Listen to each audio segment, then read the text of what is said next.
Et si ton vrai problème, ce n'était pas l'échec? Ce que tu fus, ce que tu crains bien avant de commencer, n'était pas la chute, mais plutôt ta propre lumière.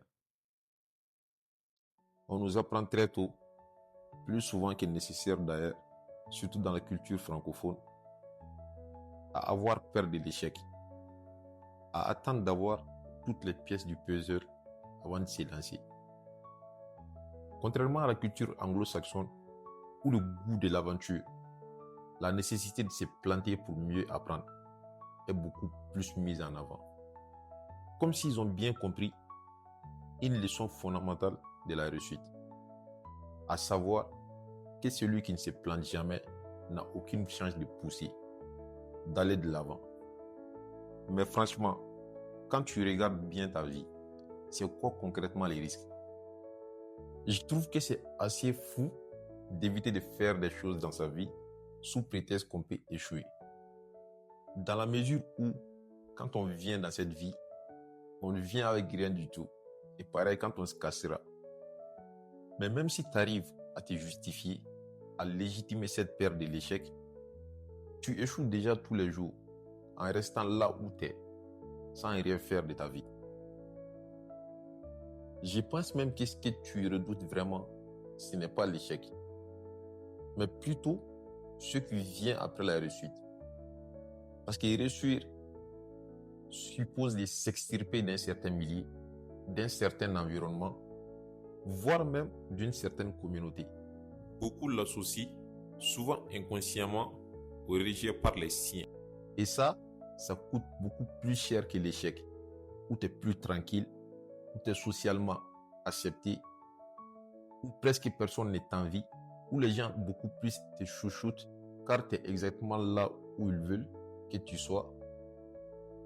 Car l'échec en soi te rassure. Il te permet de rester au même niveau, de rester la même personne, tout en te donnant des excuses.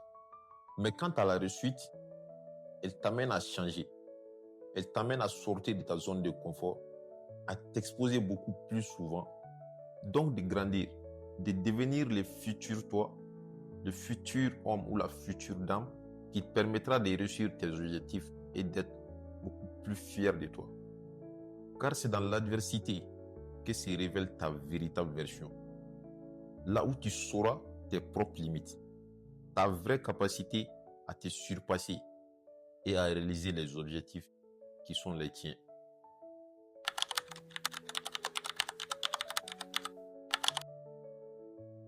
La plupart des gens, quand tu veux les réaliser un truc, ont une démarche hyper perfectionniste. Au lieu de se lancer et de s'améliorer step by step, avec la méthode d'essai-erreur, ils préfèrent attendre. Attendre la figure inspirante parfaite, les déclics magiques, d'avoir plus d'argent et plus de certitude. Mais sauf que quand tu attends indéfiniment, tu restes immobile dans un monde qui continue d'avancer sans toi.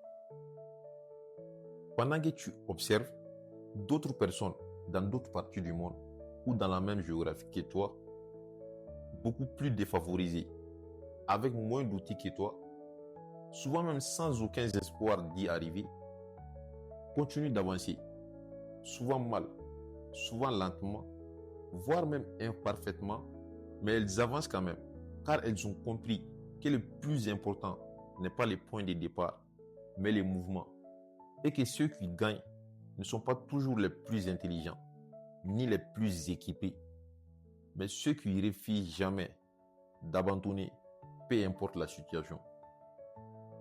J'ai bien aimé ces passages dans Rocky 6, où Sylvester Stallone, en l'occurrence Rocky, parle à son fils Robert.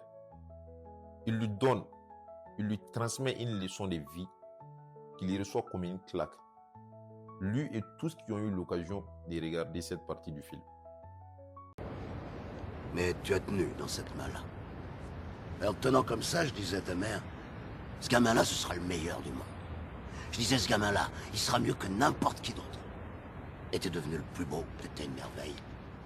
C'est super de te regarder grandir. Chaque jour, c'est un privilège. Et quand l'heure est venue pour toi de te prendre en main, d'affronter le monde, tu l'as fait. Et quelque part, en cours de route, t'as changé. Et je t'ai plus reconnu. T'as permis à des gens de venir te gueuler à la figure et te dire que t'étais nul. Puis quand ça a été trop dur, tu t'es trouvé un responsable, une ombre qui t'empêchait d'éclore. Je vais te dire un truc que tu sais déjà. Le soleil, les arcs-en-ciel, c'est pas le monde. Il y a de vraies tempêtes, de lourdes épreuves. Aussi grand et fort que tu sois, la vie te mettra à genoux et te laissera comme ça en permanence si tu la laisses faire. Toi, moi, n'importe qui. Personne ne frappe aussi fort que la vie. C'est pas d'être un bon cogneur qui compte. L'important, c'est de se faire cogner et d'aller quand même de l'avant. C'est de pouvoir encaisser sans jamais flancher. C'est comme ça qu'on gagne. Si t'es sûr de ce que tu vaux, faut tout essayer pour l'obtenir, mais accepter aussi qu'il y ait de la casse. Au lieu de montrer le voisin du doigt en disant j'ai tout raté dans la vie à cause de lui, ou d'elle, ou de je sais pas qui. Ça, c'est des trucs de trouillard et t'en es pas un, toi. Tu vaux mieux que ça.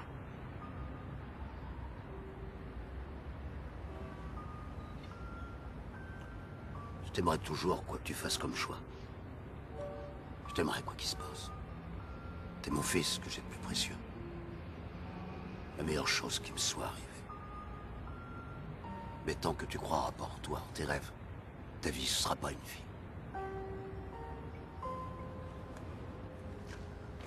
N'oublie pas d'aller voir ta mère.